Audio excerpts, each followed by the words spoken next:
Welcome to Workshop 5 for Marketing, which will deal with pricing considerations and approaches. The agenda for today is the difference between value and cost, pricing considerations, and various pricing strategies. First of all, what is price? When making a product, it's all about costs, which obviously deals with the production and the production cost and how much it costs to make your product. Prices are about value, and this is why Kotler says that price is the sum of all the values that consumers exchange for the benefit of having or using the product or service. The problem with prices is that they need to be right. Consumers look at this. If the product isn't right, they don't buy it. It's not just all about a price being too high and it being seen as a luxury product, for example, but it's also about a price being perceived as too low and people thinking that a product is cheap and not worth buying. Now, when coming up with a price, there are different positioning strategies that different producers or different companies would use. So it's all about quality and price. You can have a high quality and high price, which is your premium strategy. You can have a low quality and a high price, which is your overcharging strategy. You can also have high quality and a low price, which is your good value strategy, but you also can have low quality and a low price, which is economy. I'm now going to give you a few examples of this. So if you look at the premium strategy, it's normally used by the market leaders, and if you apply it to the hospitality industry, a lot of luxury hotels with a loyal customer and brand base use this strategy because no matter what they charge, the customers would still use their product. And again, it's anyone who's established would use this pricing strategy. The good value strategy, which is also called used by the market followers, or the market follower strategy, is where the quality is high but the price is lower, is used by new entrants to the market and by less established hotel brands. And the aim is to increase the market share. The other two, the lower quality and the high price, and the lower quality and the lower price, are also called unsustainable strategies.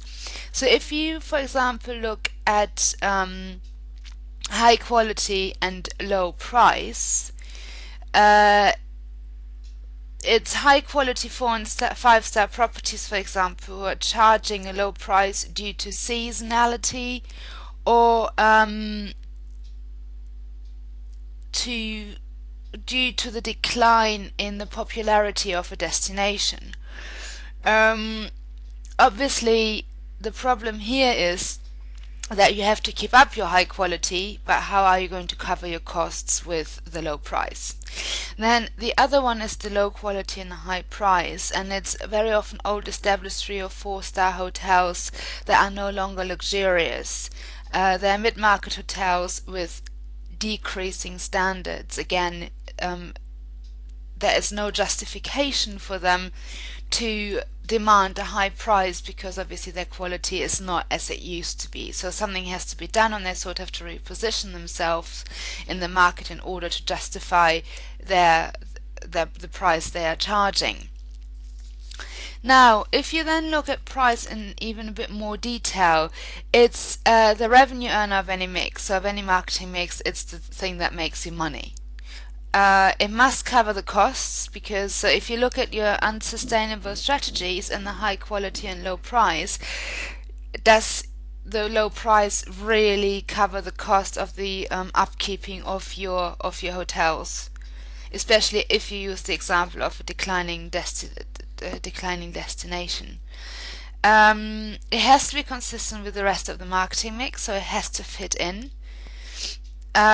The positioning is obviously important for new products and for a new entry strategy, and I'm going to talk about that in a bit more detail a bit further on when we're talking about pricing strategies, as there are quite a few pricing strategies. And then it also is concerned with flexibility and can you charge discounts?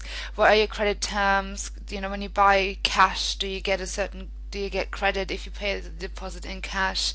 As a business, do you have accounts, and is there anything that can be done if you're a loyal customer? So again, those are all strategies that have to be thought about when setting your prices. The other things that have to be considered are your objectives. So your pricing consideration objectives are that your price has to support the product portfolio. Uh, it has to increase future revenues and profits. As I said before, you have to get something out of it, not just break even or make a loss. And it has to reinforce the branding message again. Does your price fit into the brand? It has to fit in with your brand. So if you are a budget brand, you can't necessarily charge high prices. Also, the other things you have to consider, and that is just reinforcing the slide before, it has to fit into your marketing strategy. Where do you position yourself? Yeah, so think back to premium, good value, overcharging, or economy strategy here.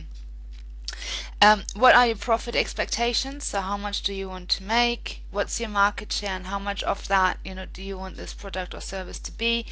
You have to consider your marketing mix, your target audience, and your return on investment. So what do you actually want to get back?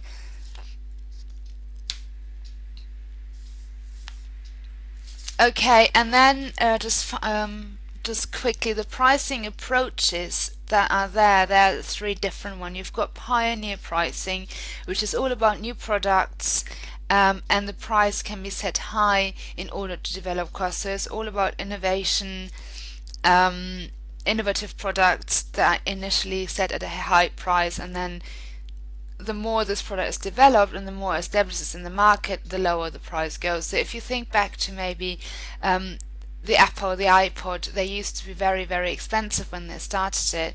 They're still not cheap, but the more developed they were, the more the price went down. You think about TVs. When the first TV came out, when the first microwave, digital cameras, anything came out, they were set at a very high price, and not everyone could afford them. Penetration pricing is to say below the competition, so that you can actually gain market share.